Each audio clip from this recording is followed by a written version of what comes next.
Vie del centro affollate, sotto il salone le botteghe straripano di gente, corsa all'ultimo regalo tra le strade padovane per queste ultime ore che precedono il Natale. Tanti i padovani che, approfittando della tredicesima, si sono attardati nelle spese.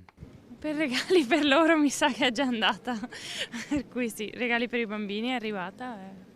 Come tutto finisce per i bambini questo Natale mi sa. Abbiamo un po' di spesucce in casa, quindi vedremo.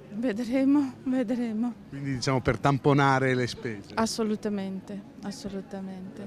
Bella domanda. È arrivata, sta arrivando e in parte logicamente si userà per fare i regali di Natale, ma il resto di parte la mettiamo via per pagare mutui, prestiti, cose del genere.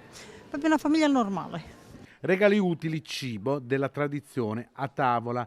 Le previsioni di spesa per questo Natale sono buone. Sì, credo in parte è già uscita, però con moderazione. Poi sono regali utili che quindi magari qualcuno acquisterebbe comunque, quindi è solo fare un favore a qualcuno e comprarlo prima.